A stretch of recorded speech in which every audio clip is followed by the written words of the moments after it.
go. And welcome again, everyone. So why don't we go around and if you would just introduce yourself and let us know. I have two things for you. Let us know if there's anything you'd like us to talk about today. And then the other thing is share one wonderful thing, like a wonderful thing that happened, maybe. Let's say within the last, I don't know, like if there's just something you'd like to share that was wonderful that happened. And we have done this where we just sort of call on each other and we all have our names in our thing. So I'm going to call on Shelley. I haven't had a chance to think of my wonderful thing. I'm Shelley Dorn. I'm a parent educator for District 196, which is Apple Valley, Rosemount, and Egan. Well, that was the first time I've been able to go to MNAFEE in person. And so that was a wonderful thing, just to connect with people and just see everybody. It was really fun. So I really appreciated that. And I learned a lot from the different talks that I went to as well. So that was wonderful. All right. How about Greta?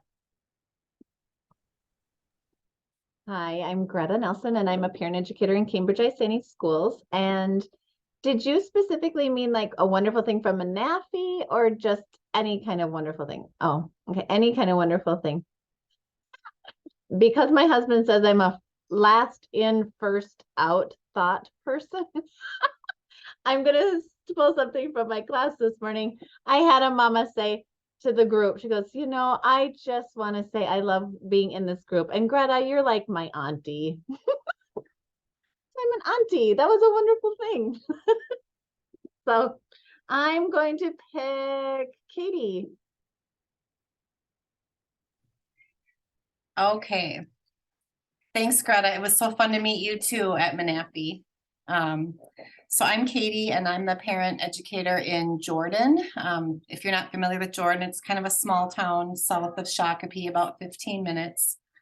And if we have time, this is not urgent, but I had a situation this week and I think it's come up before, but like a younger person, like an aunt from college had come with her little niece and sat in the parent time, and it was a little uncomfortable because she just seemed, you know, it just wasn't quite appropriate for her, but we didn't want to say, no, you can't come in here.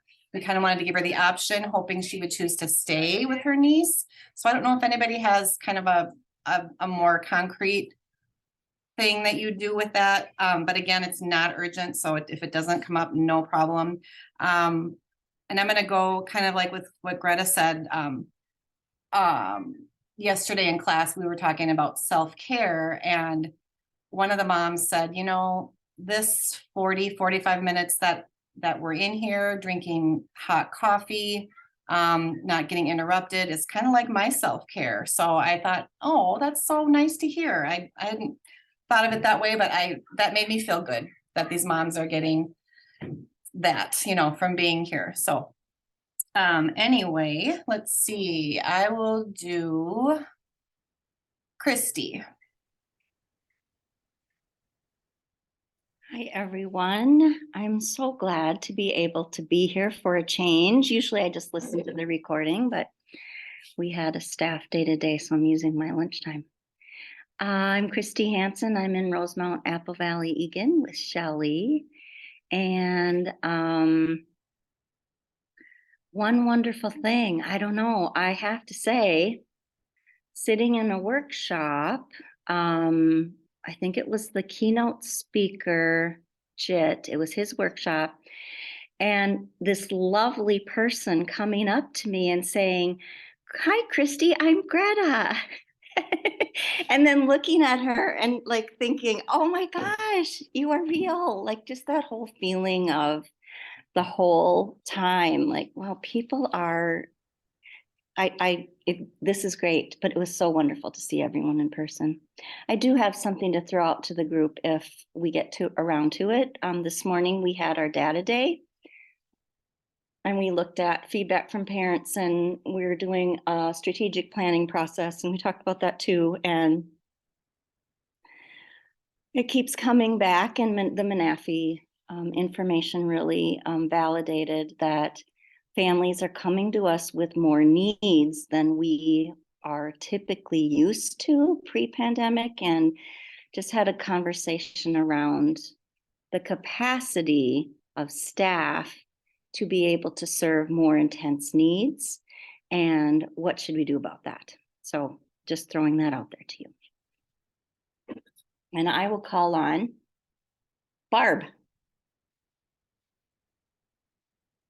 Hi, everybody. Good afternoon. Barb Burkhardt. I'm here in St. Paul. I'm at our Rondo ECFE location just off of 94 in the on Concordia Avenue. I really don't know if I have anything that I'd like to discuss. Are we saying something good that happened at MNAFEE or just this past week or just in general? Anything, Barb? Okay.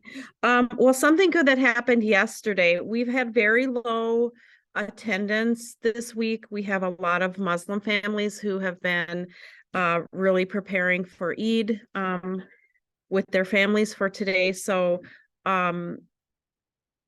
attendance has been kind of low, but in one of my language learner classes, we've been reading the book Mix It Up, and it's all about color mixing and what happens when you mix, the different primary colors together. But so I wanted to bring something into the language learner class that we could use some vocabulary and read some instructions and follow directions. And we made color wheels. And it was so joyful. Like all these moms learning English were like learning how to work with this paint, and they don't get to paint very often, right? And so we talked about all the different words, what primary, secondary, intermediate, tertiary, so these big vocabulary words. And then they were mixing colors and they're like, yeah, this is like magic. And it was like, yeah, we're really doing some science here. And it was so nice for to see them make a real life connection to the book that we had been reading at circle time and practicing reading in the parent room. And I don't know, it was just joyful. We had all these color wheels spread out all over the table, and it was like kind of a really beautiful ending to my work day. So that's a good thing that happened this week for me. And I will pass it to Nikki, because I'm not sure who else has gone, but I know Nikki has. Yeah, because I jumped on late. I think I'm only going to be here for a little bit too, because we're in a professional development day. But hi everyone. I'm Nikki from Robbinsdale, and yeah, I'm still thinking a lot about the MNAFEE conference. And today in Robbinsdale, for the parent family educators, we had the opportunity to share some of our highlights. And so the other parent family educator, Michelle, that was from our district and with me at MNAFEE, we actually put together a whole thing of slides and just kind of said, here are the topics that we could have conversation about, and what would be of most use and interest to you. Like, where do you want to go? Because of course there's no way we had like an hour and a half, but there's no way to cover what we covered. So it was nice to be able to connect with colleagues, and they actually chose the two things that stood out to them from the way that we described it were the keynote, Jit's keynote, and his conversation, and a session on engaging groups or learners or teams in fun ways. So we just spent some time talking about that, and I'm so appreciative of being able to be with all of you and to be there, to be able to have attended that. Super grateful. And because I got on late, I actually also don't know who needs to still introduce. I have no idea. There are lots of people, Nikki. So just, I think if you. Okay, Lorraine. Yeah. Hello. Well, first of all, it's just so fun to be back.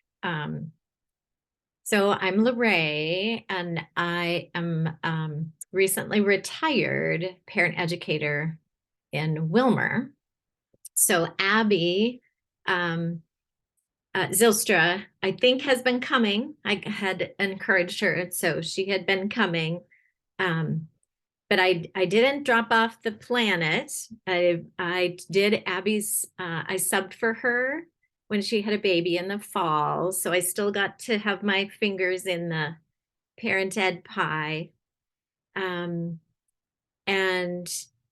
the life has changed, and we are moving to Inver Grove Heights. And the retirement rules are changed too, so that you can go back to work in public education as many hours as you want, Governor Wells says, for a few years. And so I'm exploring parent ed options in the metro and just excited that I don't have to be done yet. It feels like coming home, just being on and seeing your faces again. So that's my wonderful thing, being here.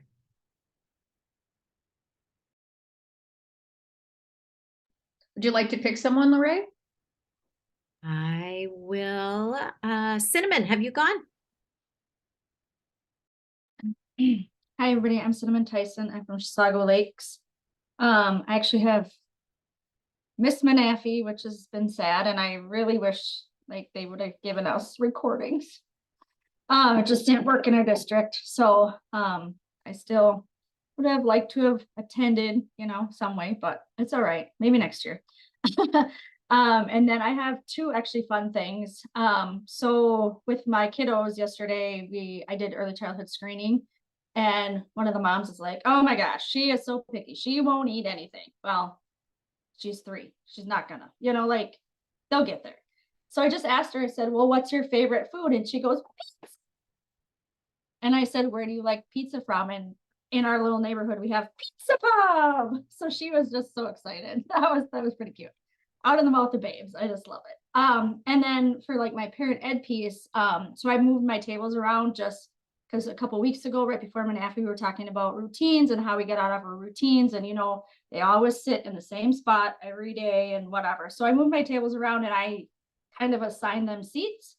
Some of them grumbled, but it's okay. It all worked out. I had 4 that are kind of a little more quiet. But I put those 4 in a group, and it was amazing what kind of discussion I got from those 4. It was amazing. So we only have about 4 weeks left. So I think they're going to stay as a group so that they can truly keep bonding until the end of the year, and then hopefully go through the summer with each other before they 3 out of the 4 kiddos will start kindergarten. So hopefully they'll have that connection with each other. So Cinnamon, what is the configuration of the tables that you? So normally I have a big oval, and we have like 13 chairs, 14 chairs around the oval. So this time I broke up my oval and I put 4 at each table. So I have like a bigger, just a spot for 4 of the people at each table. So I have 3 squares, and then I have a round one. So this group got to sit at a table of a square, and it was amazing what kind of conversation they had. Amazing. So Jennifer, did you go? I have not yet. Hi, everybody. I'm Jennifer from Minnetonka, and I wasn't able to make MNAFEE. I was saying earlier, one of these years we'll get really proactive about making sure that MNAFEE is in our ECFE calendar, but didn't happen this year. And something wonderful this week is not work related, but it's parent related. My oldest was in Eau Claire this past week for an event, and came to Minneapolis for all day Saturday before flying home to college. And so we got to spend all day Saturday with him. And even though it was raining, it was lovely to have him in person, one-on-one for a day. So That was my wonderful this week. And I'm trying to think who's not gone. Raise your hand if you've not gone yet. Let's see, Becca. Hi everyone, I'm Becca. I work in Maplewood, Oakdale, North St. Paul. I live in St. Paul. So Barb, I'm like 2 miles north of you right now, right off Dale. So that's kind of fun. My kids are on a professional development day, I guess, in St. Paul that I don't have in Maplewood. So it's a little crazy here with friends and kids around. But something wonderful, I think, like kind of piggybacking on the whole, maybe someday we'll get MNAFEE into the ECFE schedule, like what Jennifer was saying. It's really not. And we are very, very understaffed in our small ECFE district. And right when I was going to ask my supervisor if I could take the days off to go to MNAFEE, my person who I would have asked to be a sub, but it was still would have been juggling a lot, announced that she was going to Las Vegas at the same time. So it's just like, okay, not only do I not have a sub, but I'm going to have to fill in for like her work that she's doing normally. So I was like, okay, this isn't going to work. But I mentioned it in my collaborative team with my other parent educator and the regular early childhood teacher. And they both rallied to figure out how to get me to MNAFEE, which was just like the sweetest thing. They're like, no, okay, if we do this, and then Julie goes over here, and then, you know, it was like, we can make this work. We can. And so I was able to convince my boss to say, yep, as long as things are covered, you can go.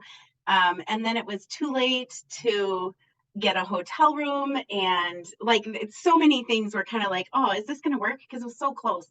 And Ellen was right away like, you can share a room with me. And so that worked out. And then I wasn't sure, the district paid for the conference. I wasn't expecting them to pay for the hotel room, but they said they would.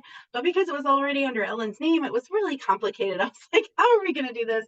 And it just went through yesterday. So I even got that paid for. It just felt like things really coming together that didn't feel like they would. So also echoing what other people have said, how nice it is to see people in person. I feel like I know you all so well, and I call a number of you my work besties to my family, you know, but I only get to see you, you know, once or twice a year at best. So it was really, really wonderful to be in person.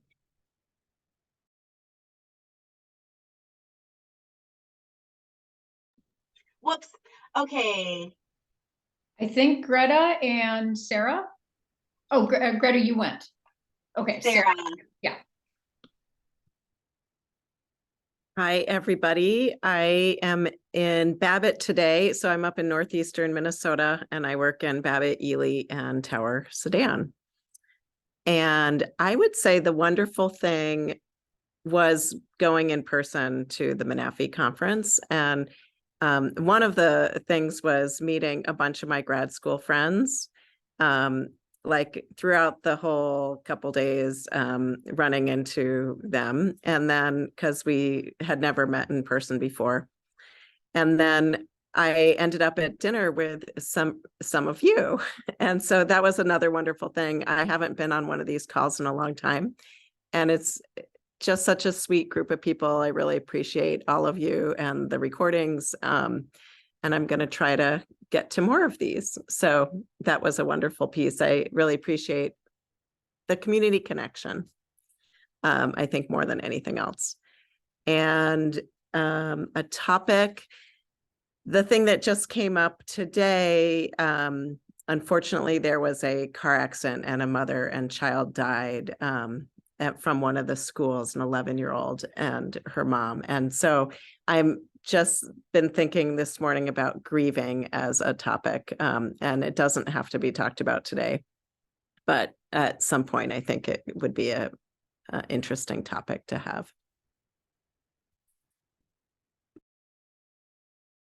Susan, did you introduce? No, I didn't. So I'm Susan Walker. I'm from nowhere.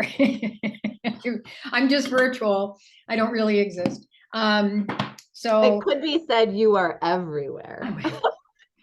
that's right. I'm everywhere. I'm from everywhere, which is a great feeling, by the way. I was just talking to my therapist actually about that this week and then yesterday I was walking and I was thinking, as you go through life, you sort of take, like you put on another coat and another coat and another coat, right? And so, you start out with like this coat of being your parents' kid, and then you get into like college or high school or whatever, and then you do an activity, and then like that's another coat and all these expectations, and then and then you have a job, and then you have those expectations, and that's another coat, and then you become a parent, and that's like a really heavy coat, and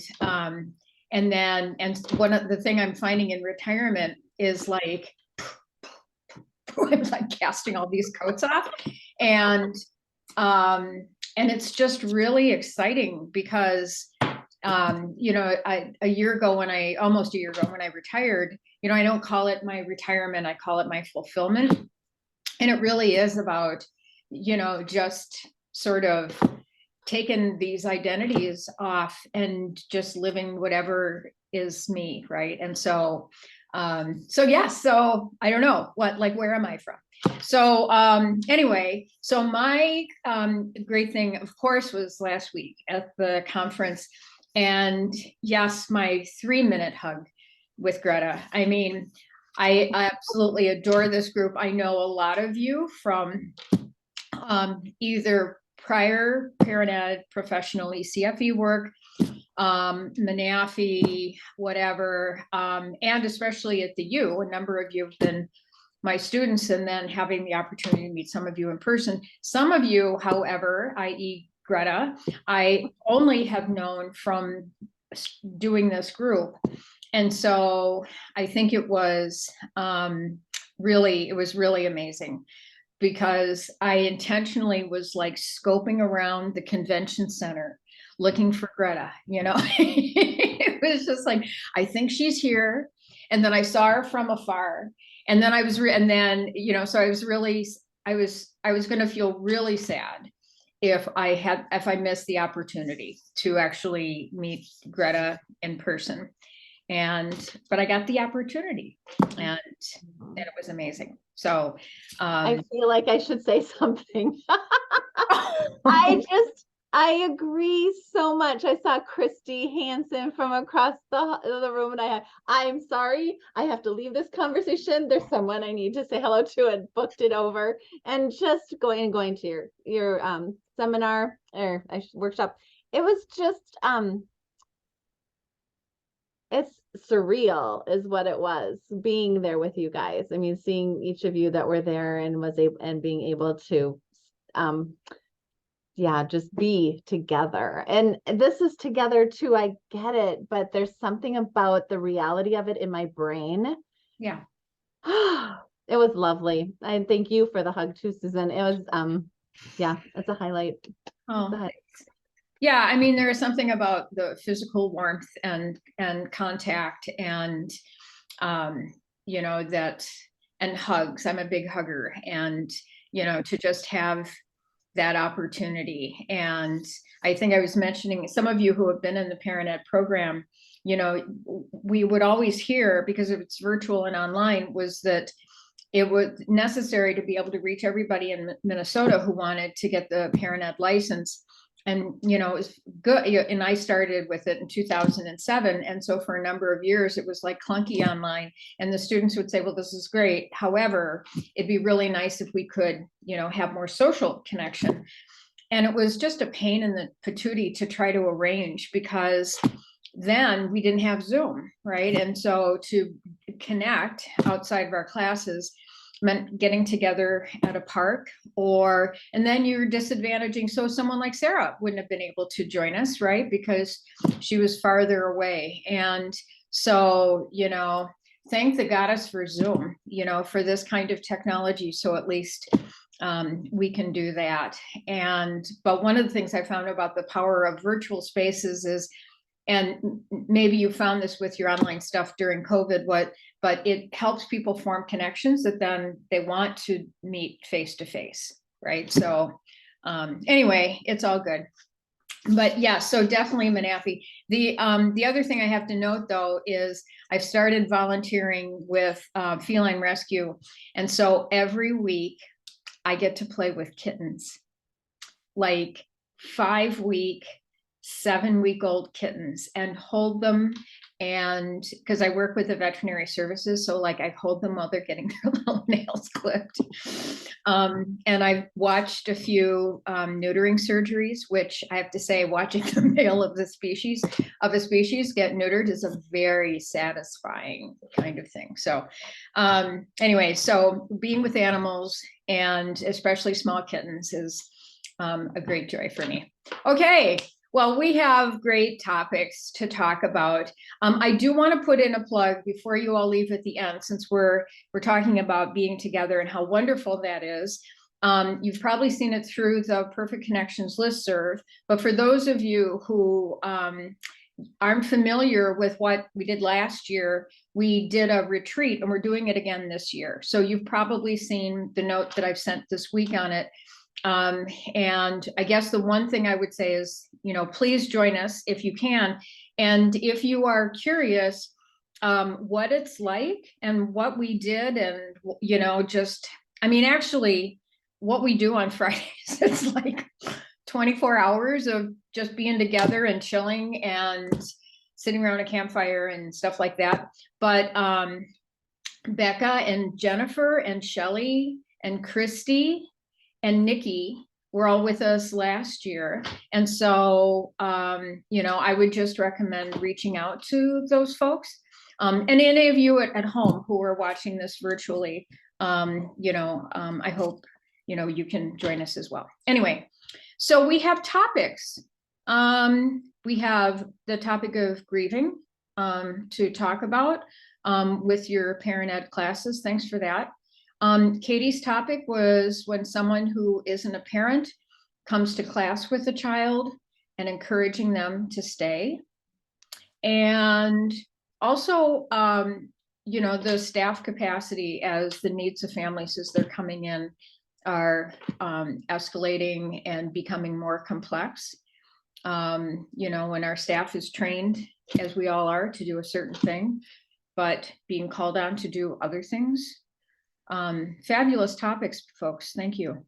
So what would you like to address?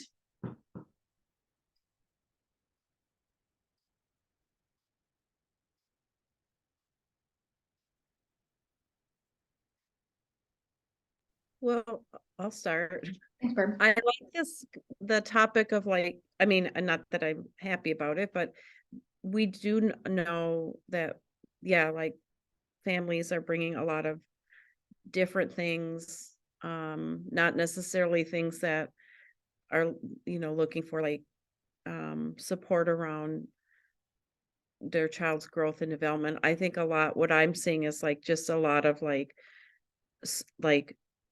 and not even, I'm trying not to say self-care, because I'm working with a coach and she's said sometimes when people hear the word self-care, they think of that's super self-indulgent, which it really isn't, but some people may think about it that way. So she's sort of challenging me to think about it sort of in this sort of umbrella or this topic of well-being, which incorporates your physical health and then mental health as well. And I'm doing this is the second year that I've done this class. We call it Artful Parenting. And it's kind of evolving from last year. I tried to make it sort of really connected to how parents can support their child's creativity and sort of tap into their own creativity. And we have art making opportunities as well. You can kind of see we did some mask making and transformation of objects. But we were just, during one of my last classes, one of the parents had said, because we've also been looking at Daniel Siegel's book, Parenting from the Inside Out, along with this art making.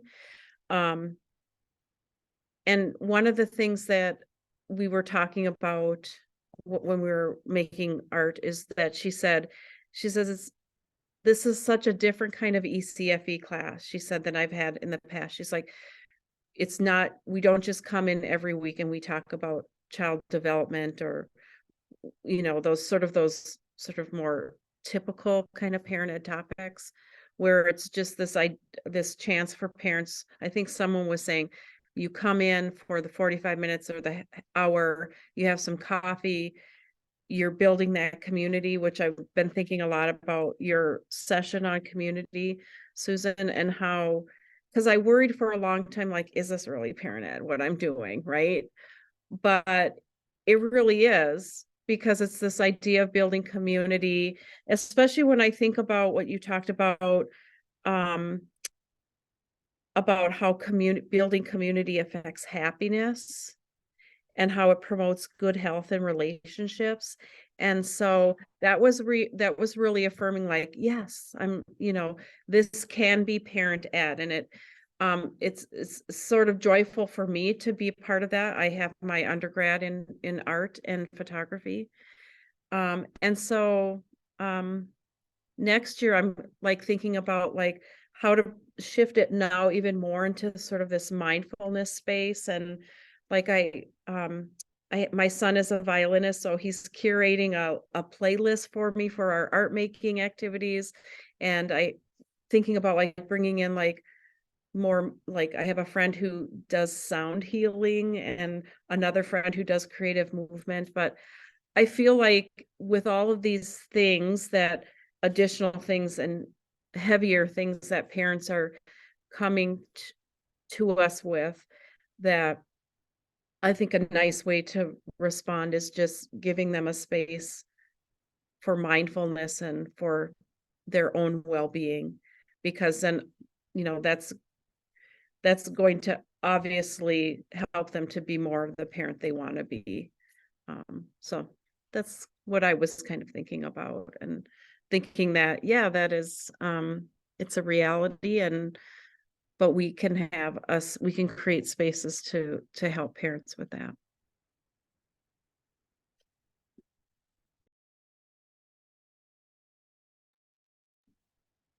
I'm trying to formulate my thoughts off of what you said, Barb, because I think what you were talking about is a beautiful act of our social sets, right? We are social creatures, community. We don't have everything that those parents need. But maybe somebody out there knows someone, or somebody out there is someone, or right. So community being so important. It reminded me of the breakout session that I went to on implicit bias with Sarah Hardy, who is not present with us today, but the practice that she walked us through reminded me of the necessity and the importance of communities. And it's too much to explain right here, but I came away with whether the community is in a place where it's going along well and we're doing okay, or whether somebody in our community has been hurt or challenged or is going through trauma, then in that place we're, as a community, supporting that person, or or grieving with that person, or angry with that person. When we're talking implicit biases, it was a community. We were talking about race.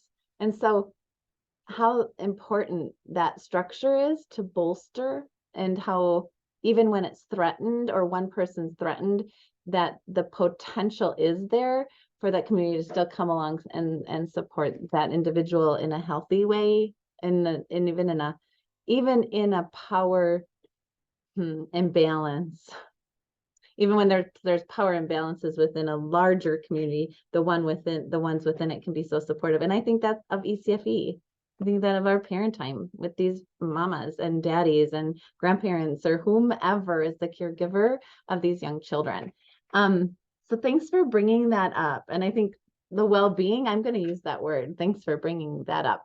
That word well-being, because I've heard a lot of self-care, and I have the same experiences coming. I mean, I have some people saying the same things, or even in my own mind. And that well-being is a nice word, but just thanks for bringing that up, because it reaffirms what some processes have been for me, and validation, that it's super, super important these days to feel like a sense of belonging. And so we do that through activities beyond just talking about child development, challenging behaviors, whatever that might be. Thanks, Barb. Christy, is this beginning to get at some of what your question was? You know, because as I am listening, and of course I resonate with all of this, and the other side of the response is, you know, and I know we've talked about this before in these meetings, is you know, connecting parents to resources, and you know, and boundaries in roles, like that we're not therapists, and you know, we're not nurses, and we're not, you know, all of these other things, and it feels so easy to get sort of caught into that. You know, we're not social workers, and it's very easy to kind of feel drawn over there, almost to the point of ethical boundaries, you know, where you know that this parent has such trust in you and feels very alone except for you, right? And so it's just like, I gotta help them, you know. And so it is that question of, you know, what do you do? And so, and that's overwhelming, right? And I know, like I said, we've talked about that before, and there aren't really easy answers to it. And then the other side of it is that understanding that what we do in education as educators can be more than sort of the cognition part of teaching. It's more than sharing information and how to be a good teacher and how to deliver. You know, when I think about my very early days and looking at working with adults and teaching, you know, it was really more about almost like how to put together a good PowerPoint, you know, or how to take really complex information and digest it so that people would be able to, you know, but it was all information based, right? And then you get into the academic world of all evidence-based information, you know, and who was it? Somebody was sort of recalling that statistic, and I don't even know where it came from, but, you know, it's just almost like the, oh no, it was totally a different context anyway, but that, you know, people, if you read something, how much you're going to learn, and how much, if you listen to it, how much you're going to learn, you know, and all of that. And, you know, I just always come back to learning is a really slippery concept, you know, and it is, and being someone who has needed to measure learning, you know, and all of that, but still for an individual, right, that learning and that adoption and what that means to affecting their lives and all of that is so complex. And so that sort of helping to meet parents more than their knowledge needs, but really more of their self needs and their mental health needs. And I'm not talking therapists, medication, you know, mental health. You know, it is sort of that well-being, that self-care, that happiness. And I mean, it's like, it is to me like magic. And you all are so skilled at doing it, but I just don't think we count it enough. You know, when it is so critically important to getting people to come back, right, and to feel better about themselves, and you know, that they're able to anyway. So Barb, I really appreciate you bringing that back as sort of a response to when parents are presenting all of these things, because we do kind of lean towards the boundaries, roles, trying to give them resources, you know, things like that. But it is sort of like we talked about in our Think the workshop, is how much potential is in our classroom space, you know, and just, and we didn't talk about it a lot before, but the presence that we all have as educators with parents is, I think, also it's underspoken, it's undervalued, but yeah. So I did put in the chat from that happiness study. This guy has a nice way of, sort of talking about it in a short period of time, but yeah. Well, Barb, when I heard you say that you had a degree in art, I sort of went, oh, I can't do that. But yes, we can do that, right? Like it doesn't have to be anything like just creating something and expressing creativity is healthy and people need it. Like you can't just not do it. We're meant to create things, right? And but you mentioned that you were looking at parenting from the inside out. That's pretty hefty, that's hefty stuff. Like, so I feel like as I listened to you, like that felt like a balance. It felt like an integration of the knowledge and cognition that Susan was talking about, but also like attending to well-being. We have to attend to well-being. I really appreciate that. Yeah, we usually, we're following on Daniel Siegel's website, the Mindsight Institute. There's a class that he offered. It's a parenting class. It's like 10 videos that follow the book, each chapter of the book. And so parents have checked the book out from the library, purchased it. And then we look at these videos, and then we have a discussion. And I mean, I'll be really honest, some of the chapters, like it does like get really on that edge of therapy, because it's bringing up a lot of things from the parents, their family of origin. And so I've done this a lot. Like I have these little cards. And so like, if I notice that like it's bringing up stuff for a parent, I'll just like at the end of class, I'll write like, you are enough or you are amazing. And I like just hand this card to them. But yeah, and I actually had another parent, I'm trying to recruit her to become a parent educator.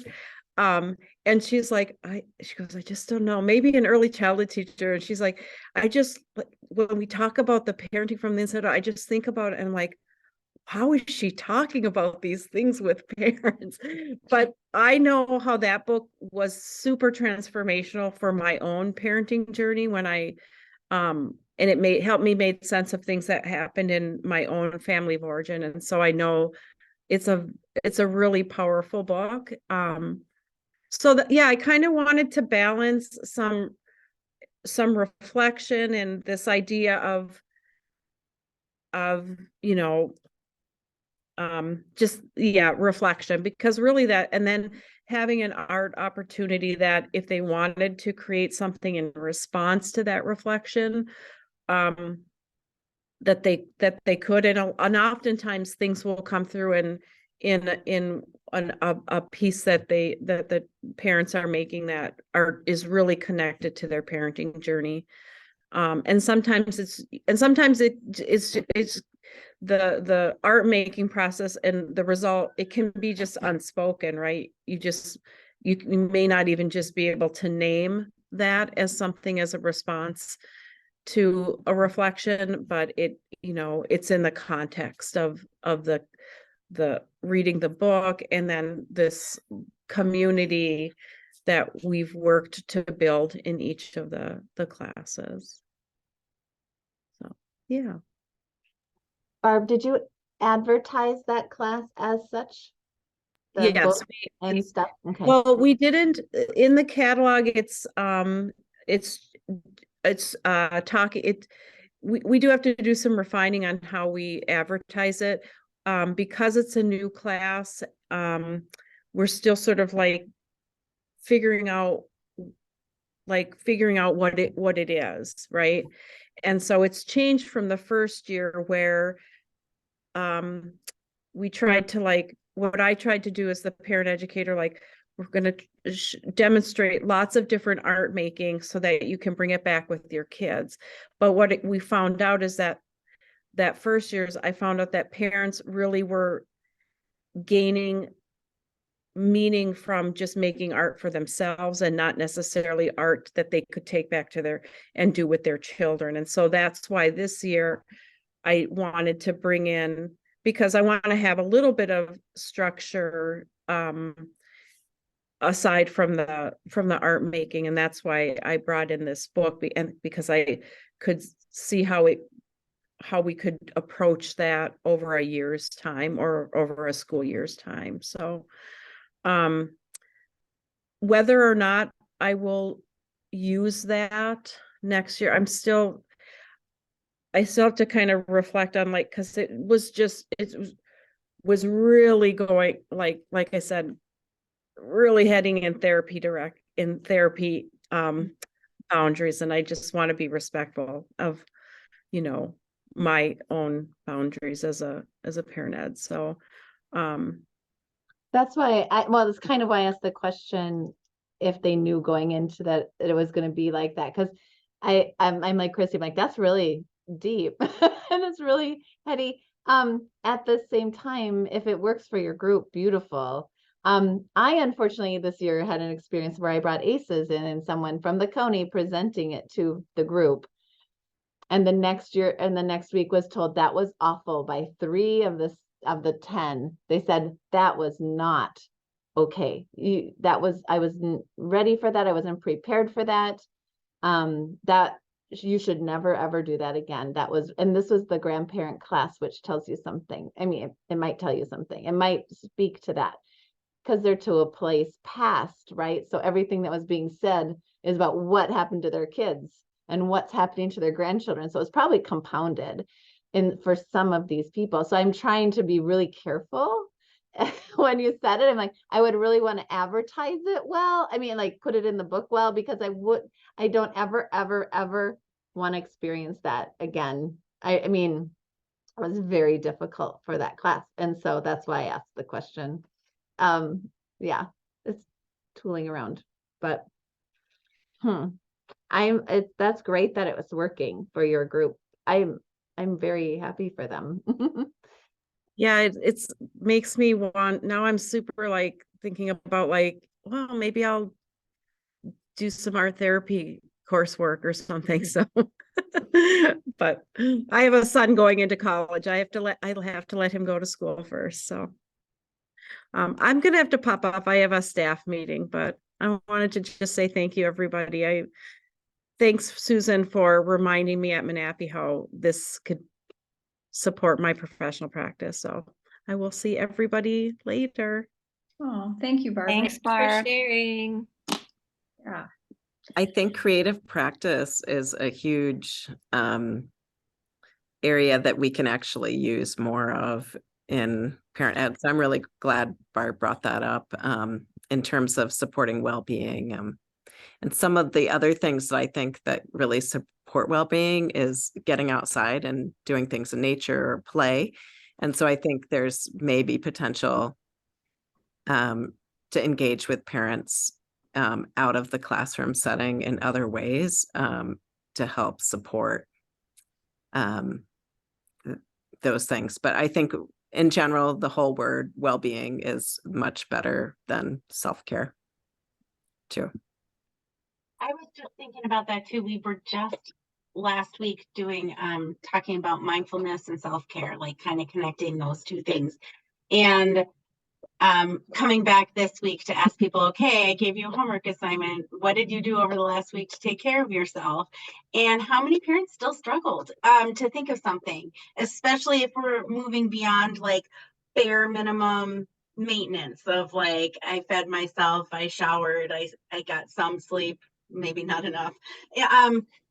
And I feel like when we call it self-care, it feels optional. Do you know what I mean? Like it feels like an extra. It feels like, okay, if I've got time, if I have resources after taking care of everybody else, then I can see to some of these needs. even though when we talk about it in class, and that's not at all how I present it, we talk about you can't pour from an empty cup, like, and how vital it is for, even if you're very unselfishly only thinking about your family, like how you can't be fully there for them if you're not taking care of yourself. But well-being just feels like, yeah, less of an optional thing.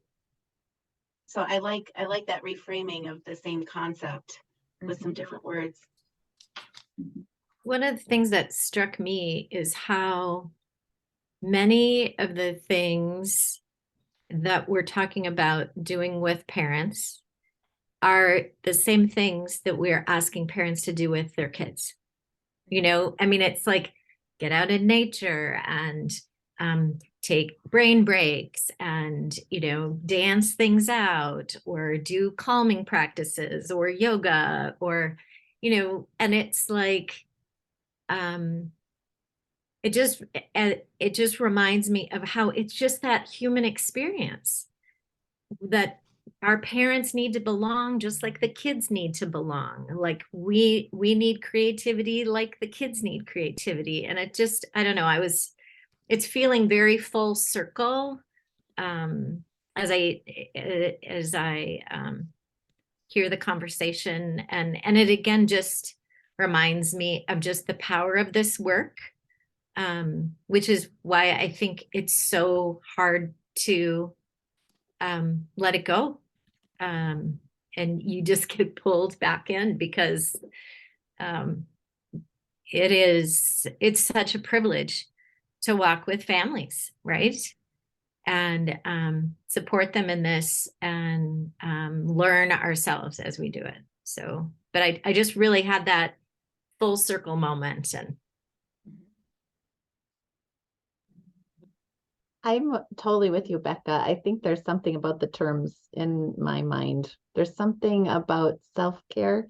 Maybe it comes from my own history about selfishness or self-centered, or there's a lot of self that's negative. There's not very many self-expressions that were told to me, you know, that I was raised up and that's good to be self, you know. So I think we also often think of self-care as pampering. Like we put that, you know, it's the bubble bath and the chocolates and the like whatever. That might be a fantastic thing to do for yourself, but it's like that's not really what we're talking about. That might be like this percentage of what we're talking about. Every once in a while you get to go above and beyond. We're just talking about care, like, and that you matter too. So yeah, words are important. And a part of that, I think, is when we say well-being, I love how she encompassed physical care and physical health and mental health. And it can also be what we come up from within that we do for ourselves, but it's also what we do that feeds us back in relationship with our families and relationship within the community as well, that gives and fills our cup. I mean, just doing things for a community isn't just pouring out, it comes back. And there's this thing that happens, right? So don't want to forget that too, that our self-care can be with people where we're pouring into something, doing something together, you know. So yeah, wellness, well-being. If you're familiar with the Nagoski sisters, Emily and I can't think of the other one's name, but they have a couple of talks and a couple of books. One of the books is Burnout, and they basically say the cure for you don't use self-care as a term, and the cure is more related to connection and social interaction. And but that's worth checking out one of their talks. Yeah. Put it in the chat. Sarah? Yeah, Sarah, could you put that in? Yeah, oh, there it is. Somebody, Lorraine did. Yeah, great. Thank you. And Brene Brown has an episode of her podcast where she interviews them. It's so good. Ellen Hafner, do you have that podcast episode you could share? Oh, Ellen's not here. Ellen's always so good to put those links in. So we'll look for that. Brene Brown, does she only have one podcast? Like if we look through her thing. Yeah, it's called Unlocking Us. And you- Unlocking. what? Unlocking Us. Yeah, Us. and she interviews the two of them. And it happened to be during lockdown over COVID, and I bought their book because you know what was happening then, right? Uh-huh. It was very helpful. So that's Unlocking Us, yeah? Podcast episode, okay, great, okay. At first I thought you said, Christy, Unlocking Lust, but you know, I mean, if that's, They do talk about that in their book as I was gonna say, one of her well-being. books, one of Emily's books is Come As You Are. You could go that direction, but